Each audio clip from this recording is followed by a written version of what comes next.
Karena kalau di pasal 32 Undang-Undang ITE maupun pasal 35 Undang-Undang ITE, sebetulnya yang harus menjadi terlapor tuh Dian Sandi. Oke. Karena dialah yang pertama kali mengunggah dokumen ijazah yang dikatakannya asli, ya, sehingga itulah yang menimbulkan kegaduhan dan ya.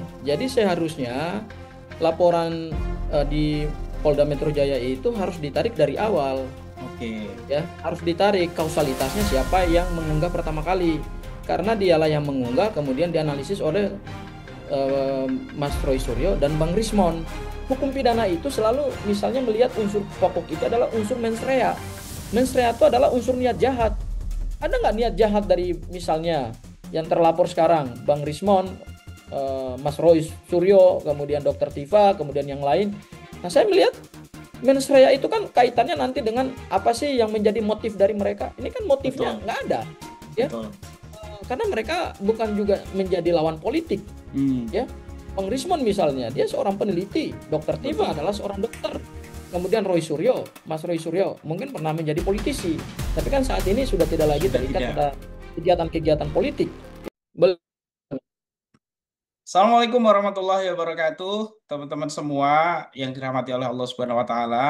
Pada pagi hari ini kembali lagi kita akan membicarakan soal dugaan ijazah palsu Presiden ketujuh Joko Widodo atau mantan Presiden ketujuh Joko Widodo sudah hadir bersama kita, yaitu Mas Abdul Ghafur Sangaji, SHMH. Beliau adalah advokat, praktisi hukum, dan beliau menyelesaikan di Fakultas Hukum UI baik S1 maupun S2-nya, dan jangan lupa beliau ijazahnya asli. Assalamualaikum Betul. warahmatullahi wabarakatuh, Mas Abdul Ghafur. Waalaikumsalam warahmatullahi wabarakatuh, Mas Arif. Sehat, Mas? Alhamdulillah, Mas Arif sehat juga ya. Alhamdulillah. Ya, Mas Abdul Ghafur, kita lihat perkembangan terakhir apa yang kemudian di media. Saat ini dugaan kasus ijazah palsu mantan Presiden Joko Widodo makin lama makin liar dan mulai ditarik-tarik ke bidang politik nih ya. Misalnya soal isu ada orang besar yang membackingi. Kemudian Ade Darmawan menyebut ada warna hijau di eh, bajunya itu. Warna biru, sorry, warna biru. Kemudian ditegaskan oleh Sylvester Matutina, beliau adalah bukan partai yang kalah, tapi ada di dalam koalisi. Nah, ini makin menarik gitu. Jadi makin makin luas. Nah, sebenarnya kalau kita perhatikan lagi soal kasus ini, apa sih sebenarnya yang ingin dicari oleh publik sebenarnya, dan kok bisa sampai sejauh ini kasus dugaan ijazah palsu padahal soal sederhana saja. Silakan, Mas Abdul Ghafur. Ya, terima kasih Mas Arif. Jadi memang belakangan ini isunya mengalami pergeseran yang luar biasa ya. Hmm, Yang awalnya ini isu hukum sekarang masuk ke isu politik, ya. betul. Nah, sebetulnya dalam kita menegakkan hukum itu memang harus murni adalah penegakan hukum. Oke. Artinya aparat penegak hukum dimulai dari tahap penyelidikan, kemudian nanti penyidikan, kalau masuk nanti dalam tahap penuntutan di proses Hmm, persidangan, itu memang perspektif yang harusnya digunakan itu adalah betul-betul murni perspektif hukum, ya. Jangan dicampur adukan dengan anasir-anasir di luar hukum. Itu yang kadang-kadang membuat penegakan hukum itu menjadi kabur gitu ya. oke. Karena eh, hukum coba-coba untuk dibajak ya dengan anasir-anasir di luar hukum, apalagi di situ misalnya main praktek kekuasaan gitu ya. Itu yang Hmm, membuat hukum akhirnya dibajak sehingga hukum itu tidak bisa ditegakkan lagi secara adil dan konsekuen, hmm. tetapi eh, ada pihak-pihak tertentu yang mencoba menghindar dari proses penegakan hukum dengan memunculkan analisa-analisa yang justru membuat proses hukum itu justru menjadi kabur gitu. Itu Mas Arief dari saya nomor satu. Kemudian yang kedua, terkait pertanyaan Mas Arief, apa sih sebetulnya yang ingin dicari dalam perkara ini gitu ya? Hmm, hmm. Jujur saja, saya sebagai seorang advokat, awalnya tidak terlalu tertarik dengan isu ijazah palsu ini. Ketika kasus Bambang Tri dan Gus Nur muncul di publik dengan adanya buku Jokowi Undercover itu, saya melihat awalnya mungkin publik juga pada umumnya merasa bahwa ini kental sekali dengan nuansa politiknya gitu ya. Karena memang kontestasi Pilpres saat itu kan cukup panas ya. Sehingga Betul. kasus ini ketika dia muncul, kita mindsetnya mengarahnya ke sana gitu ya. Hmm, Mengarahnya bahwa ini ada upaya untuk mengorkestrasi satu kontestasi politik dengan membuat isu yang mendegradasi atau mendowngrade popularitas dan elektabilitas Jokowi. Saat itu saya juga percaya begitu. Namun setelah saya sebagai seorang advokat melihat proses penegakan hukum dalam perkara Bambang Tri dan kemudian Gus Nur, betul. ada banyak sekali pertanyaan kita sebagai penegak hukum itu, karena advokat di dalam undang advokat juga adalah penegak hukum, ya, itu banyak sekali pertanyaan-pertanyaan justru yang tidak terjawab, ya. Salah satunya misalnya terkait dengan ijazah. Ya, Ini kan ijazah ini kan adalah satu barang analog, ya. Dan ijazah itu adalah dokumen akademik seseorang menyelesaikan pendidikan sarjana, ya. Nah, saya mengikuti betul dari proses persidangan Bambang Tri dan kemudian Gus Nur. Ternyata dilihat dari dakwaan jaksa penuntut umum, itu kan dakwaannya memang beberapa pasal alternatif dipakai ya. Ada betul. kabar bohong, kemudian ada undang-undang ITE, ada pencemaran nama baik gitu ya. Ada Nah, Sarah juga di sana. ada SARA juga, betul. Eh, namun yang terjadi adalah dalam proses pembuktian ijazah itu tidak pernah dihadirkan, ya. Nah, kalau ijazah itu tidak pernah dihadirkan, bagaimana kemudian penegak hukum bisa mempertanggungjawabkan satu proses penegakan hukum, ada orang yang ditetapkan sebagai tersangka kemudian menjadi terdakwa dan terpidana, dituduh mencemarkan nama baik seseorang karena ijazah palsu, tapi barangnya nggak pernah bisa hadir di proses persidangan gitu, Iya, ya. betul. Itu satu kejanggalan yang luar biasa. Sehingga saya melihat bahwa kasus Bambang Tri dan Gus Nur itu sebetulnya satu peradilan sesat. Kenapa Hmm, peradilan sesat? Karena ketika misalnya pada saat seseorang itu ditersangkakan, didakwa, itu antara apa yang ada di dalam surat dakwaan dengan apa yang menjadi alat bukti dan barang bukti, itu semuanya harus clear. Tidak boleh ada sesuatu yang menimbulkan keraguan gitu ya. iya. Nah, ketika ijazah Jokowi tidak pernah bisa dibuktikan dan dihadirkan fisiknya, ya, dan tidak pernah diuji, maka menjadi pertanyaan, loh, ini penegakan hukum yang menjerat orang menjadi terdakwa dan terpidana, ini sesuai dengan prinsip due process of law atau enggak? Nah, saya Hmm, melihat ini enggak sesuai dengan prinsip due process of law di dalam KUHP gitu, sehingga saya melihat ini eh, peradilannya adalah peradilan sesat, ya, peradilan sesat. Saya ambil contoh misalnya gini, kalau ada orang diduga membunuh dengan golok, mm-mm, ya, maka pada saat jaksa penuntut umum merumuskan dakwaan pasal 340 atau atau alternatif 340, 338, 338 pembunuhan, 340 pembunuhan berencana, maka barang bukti golok itu harus dihadirkan di persidangan. hmm, Sehingga bisa dibuktikan barang golok itu apakah dia tumpul, apakah dia tajam, apakah goloknya itu satu cabang atau dua cabang, ya kan? Apakah seperti apa? Nanti bisa dibuktikan seperti apa golok itu dipakai sehingga menghilangkan nyawa orang. Nah, kalau barang bukti itu nggak pernah dihadirkan, bagaimana kita mendakwa seseorang telah melakukan pembunuhan gitu ya? Makanya saya sebut inilah praktek peradilan sesat yang akhirnya begitu muncul dua tokoh intelektual ditambah dengan seorang perempuan, saya sebut ini Sri Kandi, dan tiga-tiganya adalah lulusan asli dari UGM, betul. itu kemudian melakukan kajian by riset, ya, by riset ya. Apa risetnya? Risetnya itu terhadap dokumen yang beredar luas di publik, ya, termasuk dokumen ijazah yang juga dipresentasikan oleh Dekan Fakultas Kehutanan UGM, dan ada satu dokumen yang ditampilkan oleh Dian Sandi ya kalau saya nggak salah Betul, dari betul. kader Kader PSI. PSI. Ya, betul. Itu kemudian dikaji. Nah, pada saat dikaji itu, akhirnya publik semakin terbuka gitu. Apakah ijazah ini asli atau palsu? Ya, nah disitulah kemudian saya tertarik, Mas Arief, untuk masuk dan mengkaji, dan saya kaji betul ijazah ini ya. Saya ikutin day by day, dari waktu ke waktu. Saya ikuti betul dari mulai TPUA melaporkan dugaan tindak pidana pemalsuan dokumen berupa ijazah 263 KUHP di Baris Krim Polri, kemudian dilaporkan balik oleh saudara pelapor dengan pendukungnya di Polda Metro Jaya. Saya ikuti betul kasus ini gitu ya. Itu Mas Arief.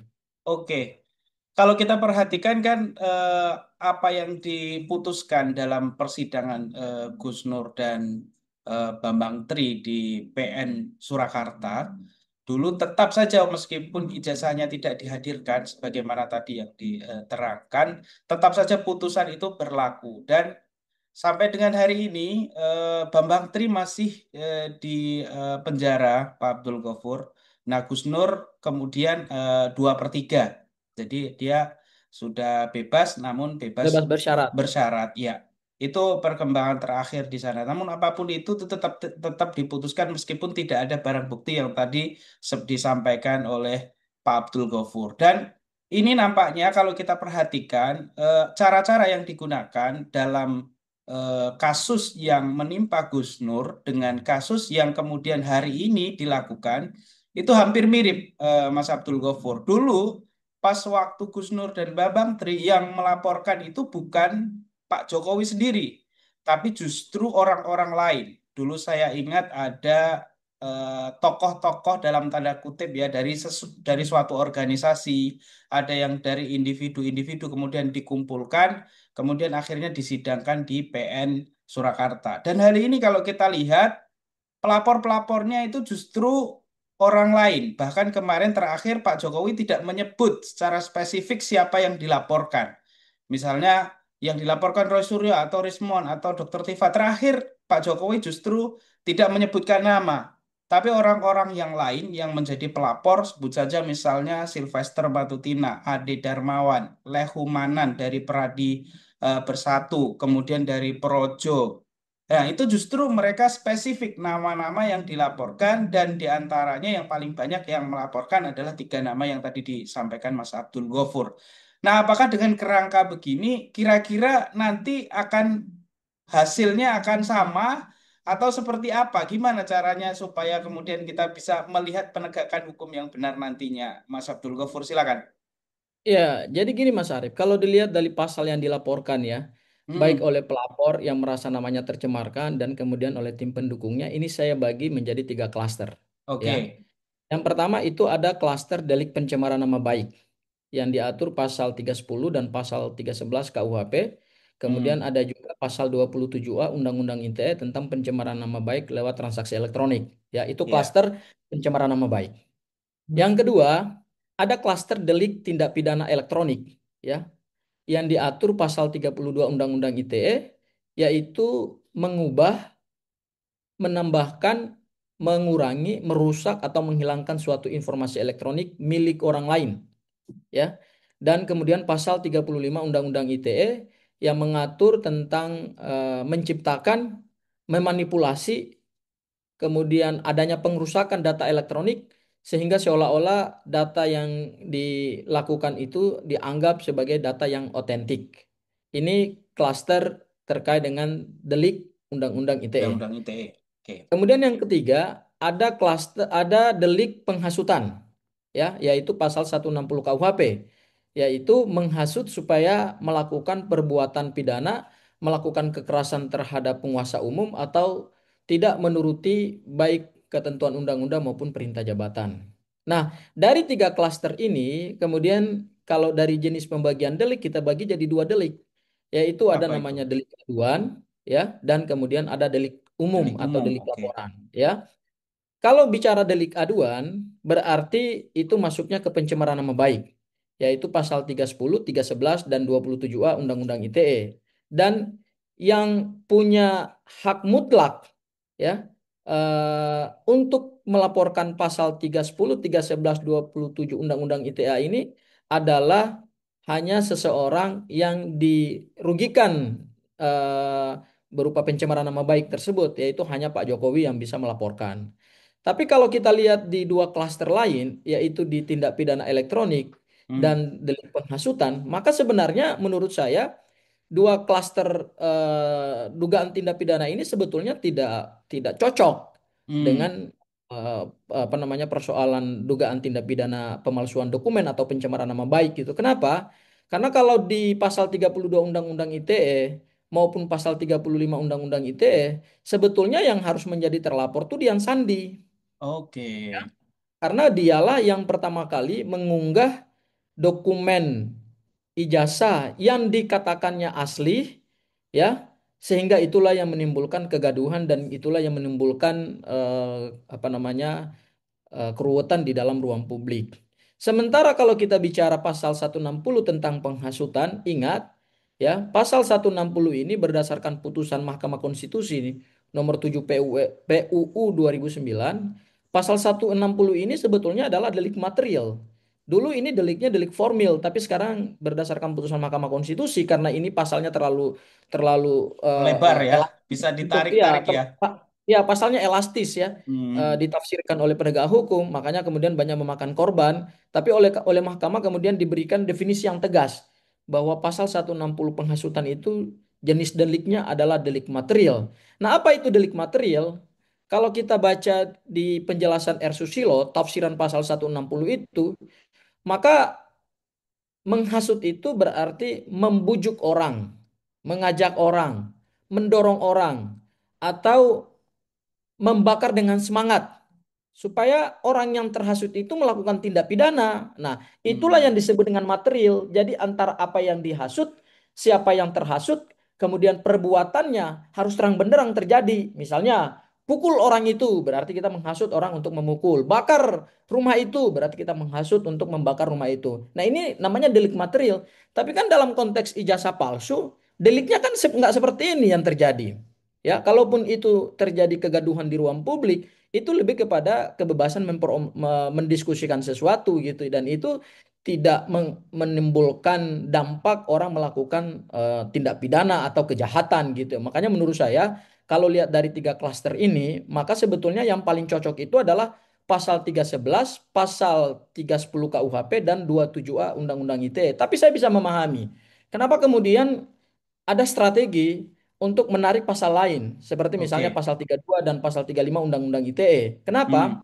Karena kalau pasal 310, pasal 311 dan 27A Undang-Undang ITE, ini kan eh, ancaman pidananya kan di bawah 5 tahun. Kurang dari 5 tahun ya. Ya, dan kalau kurang dari 5 tahun, secara objektif penyidik tidak punya dasar untuk melakukan penahanan terhadap Penahanan. tersangka. Kalaupun nanti perkara ini akan berakhir dengan penetapan tersangka gitu ya. Hmm. Nah, tapi kemudian dicarikan pasal 32 dan pasal 35 yang ancaman pidananya di atas 5 tahun penjara. Sehingga menjadi dasar objektif bagi penyidik untuk melakukan penahanan. Dan biasanya memang strateginya seperti itu gitu ya. Nah, nanti penyidik kemudian mengatakan, loh, atau si pelapor mengatakan, loh, buktikan saja nanti di proses persidangan pasal mana yang terbukti gitu kan. Nah, itu kan juga yang terjadi dalam kasus Bambang Tri. Ya, Betul. ternyata ternyata yang dibuktikan dalam kasus Bambang Tri berdasarkan putusan Mahkamah Agung itu justru adalah Undang-Undang ITE, Betul. ya, bukan pencemaran nama baik gitu, ya. Jadi saya lihat ya dari apa yang dilakukan ini sebetulnya cukup apa fokus saja ke saudara saudara pelapor yaitu Pak Hmm. Jokowi gitu ya, Hmm. jangan Hmm.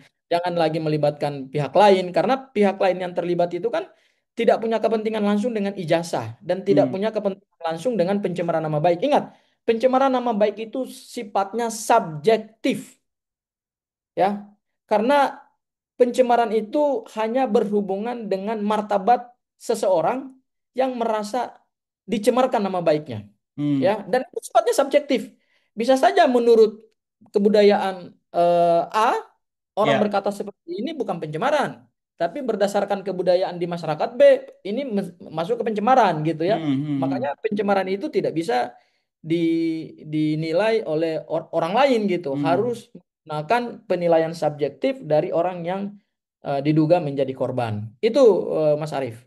Ya, ya, ya. Ya, kalau kita perhatikan soal yang pertama tadi mungkin minta penegasan ya soal bahwa seharusnya yang dilaporkan itu adalah yang pertama kali mengunggah sesuai Undang-Undang ITE tadi, berarti seharusnya yang dilaporkan oleh dalam hal ini misalnya Peradi Bersatu Lekumanan dan kawan-kawan dan Sylvester Matutina itu adalah Dian Sandi ya, bukan bukan kemudian Roy Suryo karena Dian Sandi lah yang kemudian pertama kali mengunggahnya. Ini hanya penegasan saja. Kemudian yang kedua, Mas Abdul Ghafur, kalau kita lihat proses, nah ini proses hukum yang hari ini sudah berjalan. Hmm. Misalnya soal bahwa apa yang kemudian diajukan TPUA di Bareskrim Mabes Polri sebagai kemudian apa namanya itu eh, Dumas pengaduan masyarakat itu kemudian dihentikan. Dan kemudian setelah itu dihentikan, kemudian eh, Polri menyampaikan bahwa menyita ijazah dalam kanda kutip di sini Pak Jokowi dan akhirnya yang di Polda ini berjalan. Bahkan kemarin sudah ada 12 nama LPDP yang kemudian sudah tersebar lah di tengah-tengah publik. Nah, proses-proses seperti ini, Mas Abdul Ghafur, saya ingin mendengar pandangan dari Mas Abdul Ghafur. Apakah kemudian memang ini secara hukum itu sudah benar atau memang sebenarnya tidak begini prosesnya? Silakan, Mas Abdul Ghafur. Ya, jadi begini, ini kan kalau kita mengikuti asas kausalitas, Hmm, ya, eh, tidak mungkin Mas Roy Suryo dan Bang Rismon Sianipar melakukan kajian yang saat ini menjadi heboh ketika misalnya Dian Sandi tidak mengupload dokumen tersebut.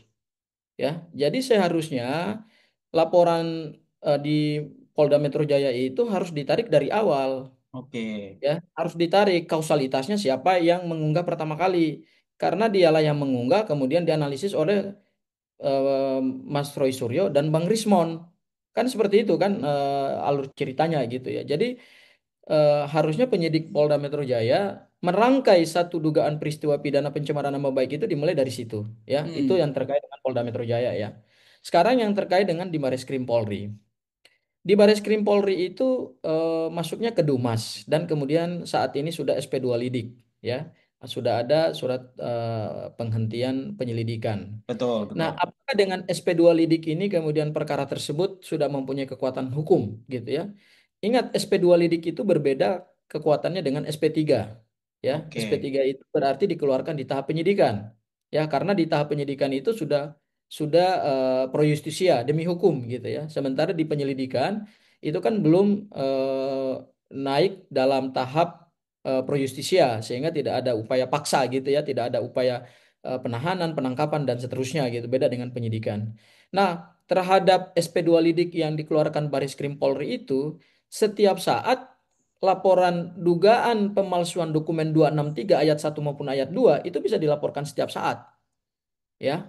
Nah, seharusnya menurut saya penyidik Baris Krim Polri itu jangan menghentikan penyelidikannya, naikkan saja ke tahap oke, penyidikan, dilakukan pemeriksaan secara totalitas, baik keterangan saksi dari pihak UGM, kemudian uji alat bukti dokumen yang dirilis, yang dikeluarkan oleh UGM terkait dengan data akademik Pak Jokowi, kemudian juga lakukan analisa forensik, ya, terutama digital forensik, sehingga perkara menjadi terang benderang. Dan memang pada saat nanti di penyidikan itu tidak ditemukan adanya peristiwa pidana, ya, kemudian alat buktinya tidak kuat, ya, bisa di SP3 oleh penyidik, dan begitu di SP3 oleh penyidik kan punya kekuatan pembuktian gitu, meskipun nanti dalam satu tahapan lagi dalam waktu yang lain tetap masih bisa dibuka juga kalau memang ditemukan adanya novum gitu ya. Nah, kemudian yang berikutnya lagi, eh, yang terjadi di Baris Krim Polri ini menurut saya seharusnya Pak Jokowi dan timnya jangan jangan dulu melaporkan dugaan tindak pidana pencemaran nama baik atau tiga klaster tindak pidana yang yang tadi yang tadi saya jelaskan, disebutkan. gitu ya. Hmm, Nah, itu nggak perlu dulu. Kenapa? Karena di Undang-Undang Perlindungan Saksi dan Korban di pasal 10 disebutkan sepanjang seseorang itu masih sebagai statusnya pelapor dan laporannya itu masih dalam tahapan proses, itu tidak bisa dilakukan laporan balik. oke, Nah, semestinya penyidik Polda Metro Jaya jangan dulu menerima laporan Pak Jokowi dan kemudian melakukan penyelidikan, apalagi menaikkan ke tingkat penyidikan, karena itu melanggar Undang-Undang Perlindungan Saksi dan Korban, ya, sehingga nanti disebutnya ini ada upaya kriminalisasi gitu ya, karena Undang-Undang Perlindungan Saksi dan Korban tidak di dijalankan oleh penyidik Polda Metro Jaya. Jadi tahapan hukumnya itu seharusnya pelapor ketika mendalilkan sesuatu di Baris Krim Polri terkait pasal 263 ayat 1 ayat 2 terkait apa namanya pemalsuan dokumen, itu clear and clean dulu status hukumnya gitu ya. Oke. Baru kemudian setelah itu pihak yang merasa namanya dicemarkan setelah statusnya clear and clean kemudian melaporkan balik dan silakan dilakukan upaya penegakan hukum gitu. Nah, kalau ini kan enggak, ya, sangat aneh gitu ya. Di waktu yang bersamaan TPUA melaporkan Pak Jokowi dengan dugaan pemalsuan dokumen, pada saat yang bersamaan Pak Jokowi dan timnya melaporkan TPUA. Ya kan? Nah, Hmm. ini namanya kan saling sandra gitu ya. Kenapa Undang-Undang Perlindungan Saksi dan Korban itu mengatur demikian supaya jangan ada yang saling sandra, ya, supaya clear and clean dulu status masing-masing pihak. Nah, itu penjelasan saya, Mas Arief. Ya, artinya apa yang kemudian hari ini berjalan ini sebenarnya seharusnya tadi ya clean and clear dulu ya, baru kemudian ada pelaporan. Dan kalau kita lihat akhirnya kemudian ketika berjalan bersama ini akhirnya yang di Bareskrim pun kemudian dihentikan. Padahal kalau kita lihat dilapor TPUA itu melaporkan ke Bareskrim Mabes Polri itu tanggal 9 Desember 2024 ya, tahun lalu. Dan kemudian itu baru diproses saat kemudian Pak Jokowi kemudian melaporkan TPUA dan nggak tahu ya yang dilaporkan Pak Jokowi intinya yaitu pada Maret waktu itu kalau tidak salah ya. Dan kalau kita lihat Mas Abdul Ghafur, kita ke depan ya sekarang kalau kita melihat apa yang kemudian hari ini terjadi, kemarin terakhir dipanggil lagi di Polda ada 3 orang. Yang pertama adalah seorang YouTuber, yang kedua adalah seorang dua aktivis satu YouTuber, dan itu pemanggilannya dia sebagai saksi di sana. Dan kemudian kalau tidak salah ada juga info hari ini Sylvester dan kawan-kawan juga dipanggil kembali oleh Polda. Nah, kalau melihat indikasi-indikasi penegakan hukum yang hari ini terjadi, ini sebenarnya model apa sih kemudian yang ada di penegakan hukum di Indonesia ini, dan kemudian apa yang kemudian mesti masyarakat lakukan atau masyarakat dalam tanda kutip melihat ini itu harus seperti apa? Silakan, Mas Abdul Ghafur. Ya, jadi sebelum saya jawab pertanyaan itu, saya ingin jelaskan begini. Terkait dengan ijazah palsu ini kan yang diduga ya Hmm, melibatkan mantan presiden, kemudian juga yang diduga juga dilakukan oleh pihak-pihak lain gitu ya. Dugaannya kan seperti itu gitu ya, betul. meskipun prosesnya masih terus berjalan gitu ya. Hmm, Nah, saya melihatnya gini, Mas. Saya melihatnya ini terkait dengan hak masyarakat untuk satu, mengeluarkan pendapat di muka umum, dan yang kedua mendapatkan informasi publik, ya. hmm, Kalau kita bicara soal kebebasan menyatakan pendapat di muka umum dan kemudian eh, hak untuk mendapatkan informasi publik, ini kan diatur secara tegas di Undang-Undang Dasar 45 dan di dalam hukum internasional, gitu ya. Misalnya di pasal 19 di Undang-Undang Dasar 45 itu kan ada bab 10A yaitu terkait dengan hmm, HAM, di pasal 28E, pasal 27F. Kemudian kalau kita lihat di hukum internasional ya, itu kan diatur secara tegas di dalam ICCPR ya, International betul. Convention on Civil and Political Rights, yang disahkan Majelis Umum PBB pada tahun 1966. Kemudian Indonesia, ingat, Indonesia sebagai salah satu negara yang terdaftar di PBB itu sudah meratifikasi konvensi ICCPR dengan keluarnya Undang-Undang Nomor 12 Tahun 2005. Dengan keluarnya Undang-Undang Nomor 12 Tahun 2005 itu, maka secara internasional Indonesia terikat pada konvensi ICCPR karena di pasal 19 ICCPR itu ditegaskan bahwa semua negara wajib memberikan perlindungan dan memberikan perlindungan kepada setiap warga negara terkait dengan hak untuk menyatakan pendapat di muka umum atau Oke. right to freedom of expression ya. Jadi itu yang sebetulnya harus dilindungi oleh negara. Kemudian juga yang ketiga kita punya Undang-Undang Nomor 14 tahun 2008 tentang keterbukaan informasi publik ya, di mana di diktum menimbangnya disebut informasi adalah kebutuhan setiap orang untuk mengembangkan diri dan lingkungannya. Dan ingat, hak memperoleh informasi publik itu adalah bagian dari hak asasi manusia, ya. Oke. Nah, di pasal 17 Undang-Undang Keterbukaan Informasi Publik, memang ada informasi yang dikecualikan untuk diketahui publik, misalnya informasi yang berkaitan dengan data intelijen, ya. Informasi yang berkaitan dengan pertahanan keamanan negara, informasi yang berkaitan dengan strategi perang, instalasi militer, kemudian dokumen korespondensi diplomatik antar bangsa. Kemudian ada juga data-data pribadi yang tidak boleh dibuka kepada publik, misalnya terkait dengan riwayat dan jumlah anggota keluarga, kemudian juga ada riwayat kesehatan, ada juga kondisi keuangan, aset dan rekening bank, serta catatan akademik seseorang. Nah, ini memang di pasal 17 Undang-Undang Keterbukaan Informasi Publik disebutkan catatan akademik seseorang itu masuk dalam konteks adalah data yang tidak boleh dibuka. Tapi kita membaca hukum itu kan tidak bisa hanya baca satu pasal. Ada pasal 18 Undang-Undang Keterbukaan Informasi Publik yang menyebutkan bahwa data pribadi dikecualikan untuk diketahui publik ya sebagai satu informasi publik sepanjang itu berkaitan dengan posisi seseorang dalam jabatan-jabatan publik. Oh, Nah, Pak Jokowi ini kan jabatannya kan jabatan publik ya. Jangan lihat hari ini persoalan ijazahnya dipersoalkan setelah beliau selesai menjabat, kan dimulai dari wali kota Solo 2 periode, kemudian gubernur Jakarta 1 periode, presiden 2 periode, itu kan semua jabatan publik dan berdasarkan pasal 18 Undang-Undang Keterbukaan Informasi Publik itu masuknya ke data pribadi yang dikecualikan ya. Nah, saya ingin menjawab yang terkait dengan Polda Metro Jaya.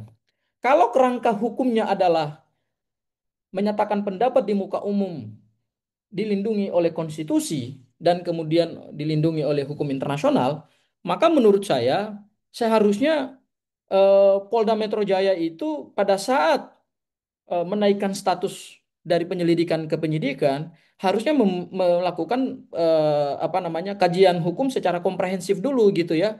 Apakah yang disampaikan oleh Bang Rismon, kemudian oleh Roy Suryo, termasuk juga Dr. Tifa, ini masuk dalam konteks kebebasan informasi publik, ini masuk dalam konteks perlindungan hukum internasional terhadap hak seseorang untuk menyatakan informasi kepada publik. Karena ingat, mereka melakukan kajian itu kemudian disampaikan kepada publik tujuannya bukan untuk mencemarkan nama baik seseorang gitu ya, tapi tujuannya adalah memberikan informasi kepada publik karena kenapa? Ingat, dugaan ijazah palsu ini sudah memakan korban, dua betul, warga negara di penjara ya. betul, Nah, tugas mereka dan tanggung jawab mereka secara akademik itu kemudian memberikan informasi berdasarkan hasil riset mereka gitu ya. Dan ini yang harusnya dilindungi oleh negara, bukan mereka dilaporkan kemudian saat ini statusnya sebagai apa namanya saksi dalam tahap penyidikan dan kita nggak tahu apakah nanti ke depan mereka akan ditetapkan sebagai tersangka atau tidak ya.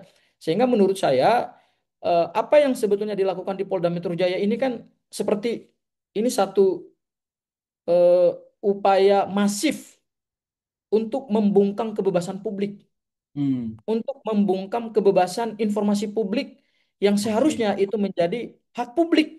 Kan hmm, informasi publik itu bagian dari hak asasi manusia gitu ya.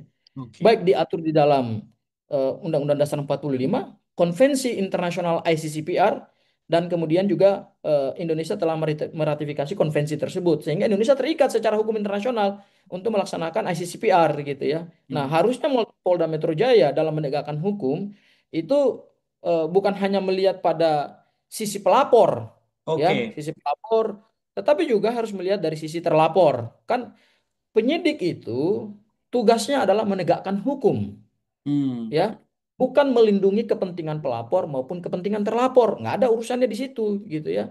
Sehingga pada saat penyidik melakukan pendalaman dan kemudian menentukan apakah ada peristiwa pidana atau tidak, kemudian menaikkan ke tahap penyidikan, harusnya menurut saya harus dilakukan secara komprehensif apa namanya proses hukumnya gitu ya, baik melibatkan saksi, melibatkan ahli gitu kan, kemudian kesesuaian alat bukti gitu ya. Alat bukti tidak boleh saling berkontradiksi misalnya, ya kan? Oke. Dan harus juga dilihat dari mens rea gitu. Karena hukum pidana itu selalu misalnya melihat unsur pokok itu adalah unsur mens rea. Mens rea itu adalah unsur niat jahat. Ada nggak niat jahat dari misalnya yang terlapor sekarang, Bang Rismon, Mas Roy Suryo, kemudian Dokter Tiva, kemudian yang lain, untuk kemudian punya mens rea, eh, apa namanya, mencemarkan nama baik seseorang yang diduga punya ijazah palsu itu, ya kan? Nah, saya melihat mens rea itu kan kaitannya nanti dengan apa sih yang menjadi motif dari mereka. Ini kan motifnya Betul, nggak ada, ya. betul. Karena mereka bukan juga menjadi lawan politik, Hmm, ya. Bang Rismon misalnya, dia seorang peneliti, Dokter Tiva betul. adalah seorang dokter.